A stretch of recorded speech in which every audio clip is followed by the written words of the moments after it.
So we're going to build an environment for our character. So the first thing we're going to do is bring our character in. So I'm going to right click over here and go reference, create reference, and bring in our post character. So initially he looks huge. Hit F, it will frame him out. But compared to the grid, he's looks big. So let's just see how big he is. If I put a cube in here and make it, I don't know, 90 high. Oh, that's 80. Yeah, let's have a look at 80. And then put it 40 up in the world. I'll just bring it forward a bit so we can see it. There you go, so he's taller than that. But if we put in a meter, then he's not quite a meter tall. Well, he's pretty close to a meter with his ears up.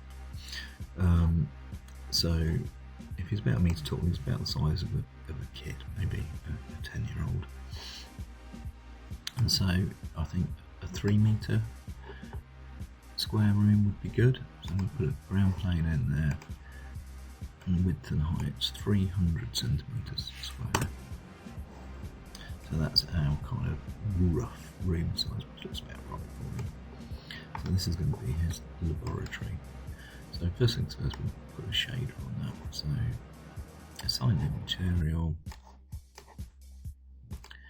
We're going to render with Arnold, so Arnold standard surface. We'll call it floor, and then add in a map. So I've got this swathe of hand-drawn maps. So there's our character, colours there, there's his eyes, and we've got some sort of general crosshatch and ink textures. So I'm going to put on this one called Cream Checker. So let's go there and have a look. So we should have Cream Checker.png. Okay. And that's okay, but obviously the scale's not right for it, and it is tileable. So we can open the Hypershade and go AI floor. There we go. That's a place node, and we're going to repeat it 4 times. Have a look at that. That's not too bad. And using that same place node, we can use it because it's almost black and white. We can kind of use it as a bump as well. And so we can go into geometry there, and it will use the same place node, so it will repeat in the same way. Just drag it into, it's a bit layering like that, so I'm going to take it down to 0.5, and that should just sort of give us a bit of edge to it. There you go, doesn't look too bad. It gets to stand on about a tile. We can't see what that looks like generally because there's no lights in there yet, so we'll quickly light him up. Go onto the rendering shelf, get a point light in there. And so these are really just temporary lights.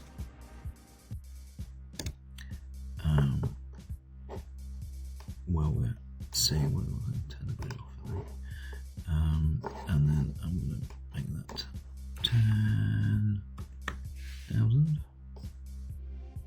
That's 1,000, 10,000.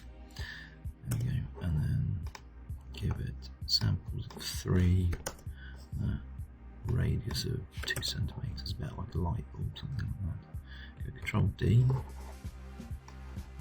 Stick a fill light over here. So we'll take that down to half of that to 5,000. It might be overlit. We'll Control D, get another one. Stick it over here.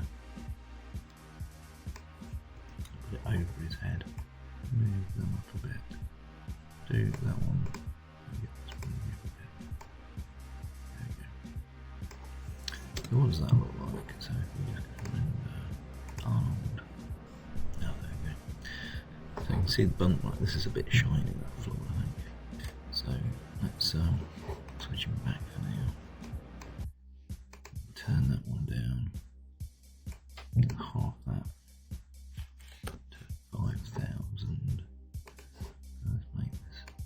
5,000. Make that 25. That's half of that. Bring that one up there.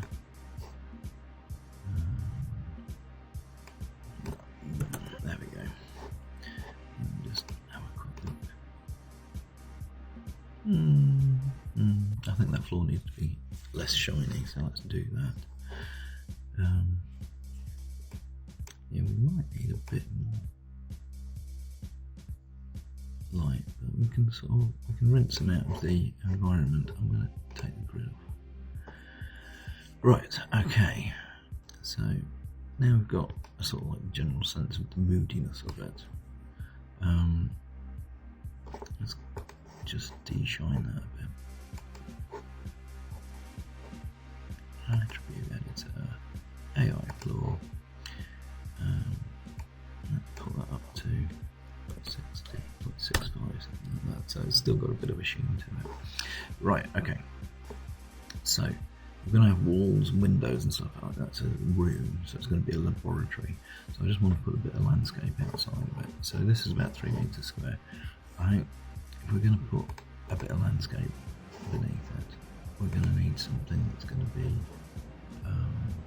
a little bit bigger. So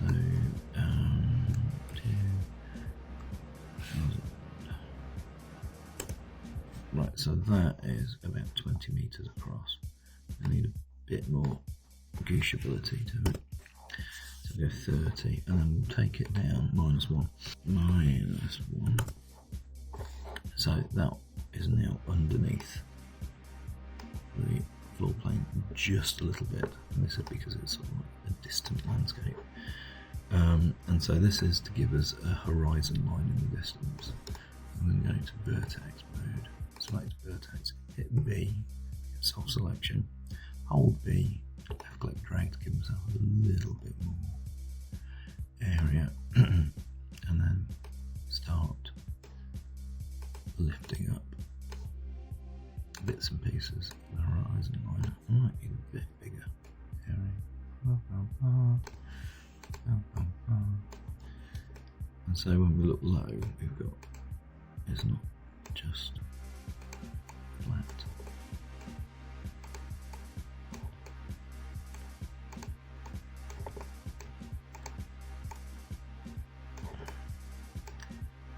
And so you have a rise on the edge of the landscape.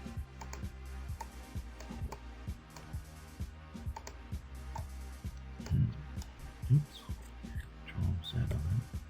Just definitely move that vertically.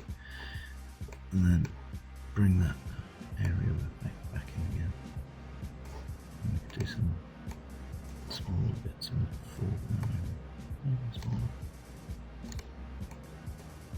And hopefully things that we raise in the foreground will include some of the lumps in the background. And that will give us a little bit more of a rolling environment.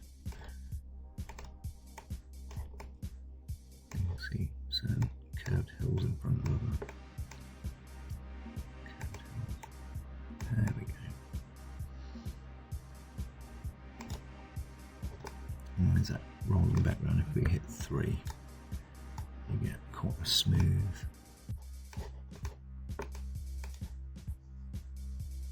and even in the corners it doesn't show like it's got square edges or anything. So that looks okay. Let's get a shader on it. So we'll go assign the material, on standard surface. There we go, and this is going to be ground. And then we can add in a file. And we've got ground map. Okay, now the scale of that's a bit huge, so we're going to need to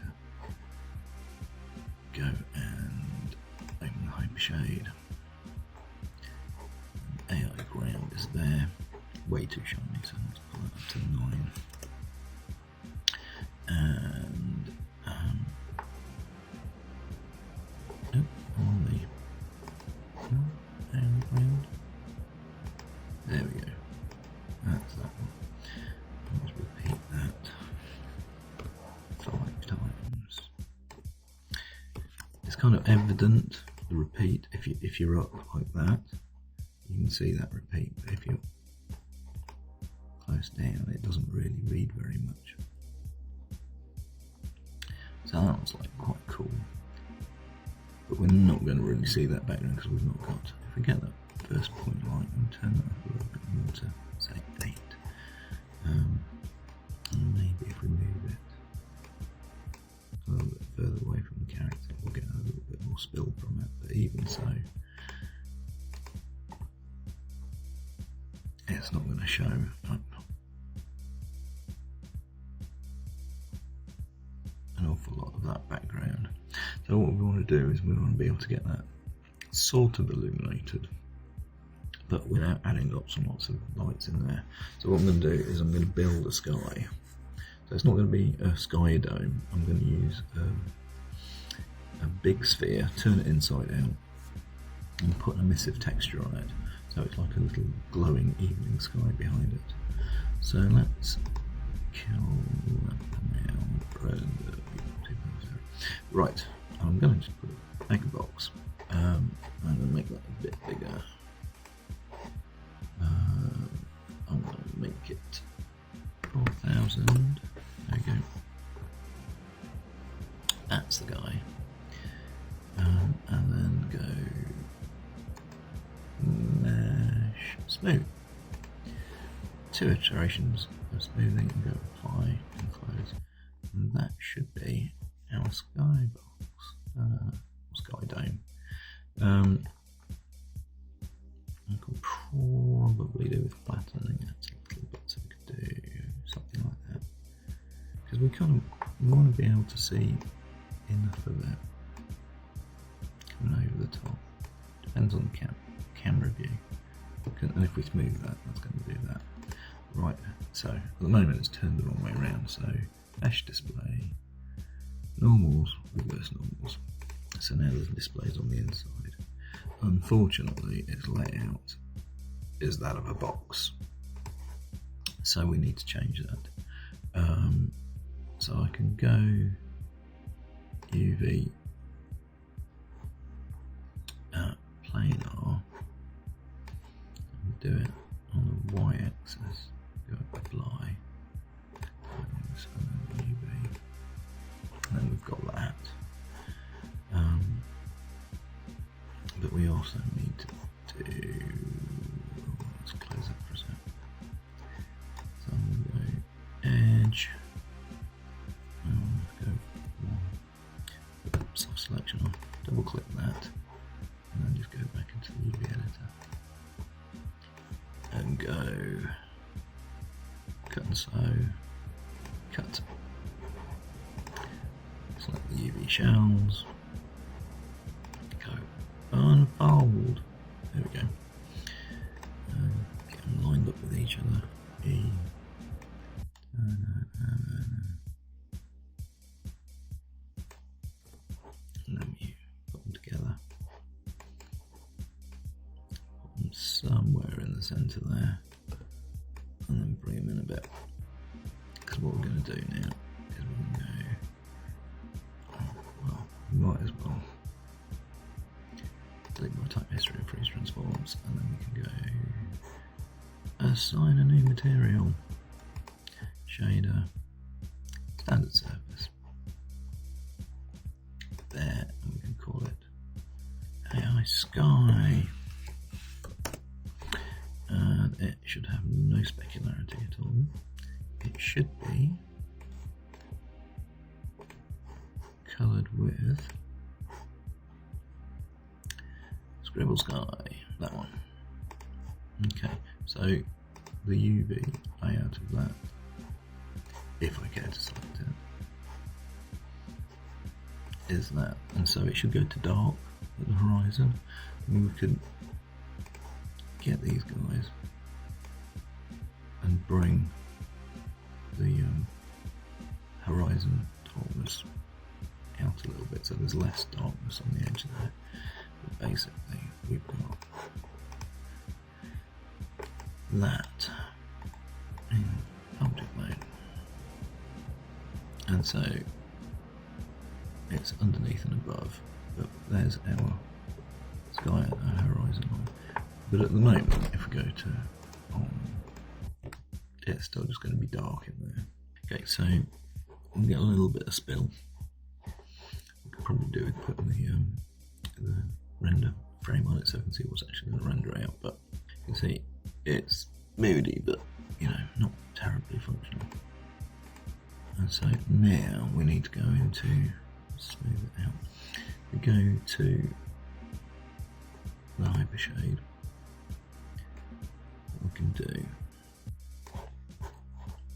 is out the sky. There we go. That's that one.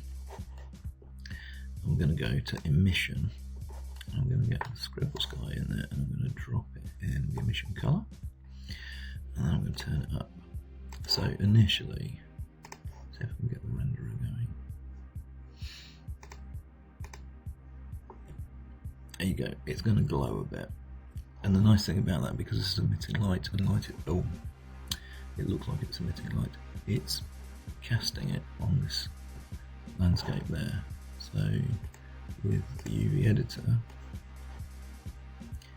we can alter how much horizon we've got. We're getting these two, and then we can kind of go, well, we want more darkness on the horizon. You can see the horizon line rises up like that, which is quite nice. There you go. We've got a nice dark horizon. And if the sky's not quite bright enough, we can do it, hopefully. AI sky is there, and its emission is there, and although that slide is all the way across there, we can actually double that there. We can go 2 and bring that up a little bit more. And so that's quite cool. And so not only can you do that, but we could duplicate that, and Control D. So we've got a second one. So this one's, I'm going to call this outer sky, and then this one we'll call this one inner sky. There, and so inner sky, I'm going to go in here and I'm going to make that 0.9, so it's a bit smaller. I go freeze transforms. And so the inner sky, I'm going to go assign new material, standard surface. Now this guy is going to be AI inner sky. There we go. And so same thing as before. We've already unwrapped this, so we know that that works. And so we'll go assign new material. Oh no, we've done that. AI inner sky. And what I've got to do is load an inner sky map on it. And so I think it's called cloud layer. It scribbles like cloud layer. There we go. It's got loads of alpha in it. And so it's transparent. And so that comes in there. So hypershade, we've got to do a couple of things with this. So this is inner sky. Let's map it. And so inner sky is there. And so for a start we need emission. So we'll get the cloud layer there, and then we can put that, I can have that at 1, seeing as the other one's at 2, but we can change the brightness of the sky, so the inner clouds are dimmer than the thing, but we'll also, because it's got alpha in it, where it says opacity, we need alpha here into go opacity R, opacity G, G and B. So now the inner sky is transparent. So if we get the inner sky object mode, rotate that, which I'll translate, rotate by 45 degrees. We'll get that, and then hopefully I'll render that out. Then we get a little bit more complexity to the sky. And what we'll be able to do is be able to rotate them, counter-rotate them against each other, so we can get kind of scudding clouds across the sky.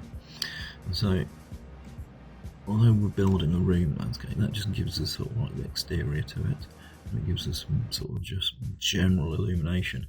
But we've actually only got 3-point lights in there, so it's relatively quick to render compared to sort of like sky domes or physical skies and stuff like that.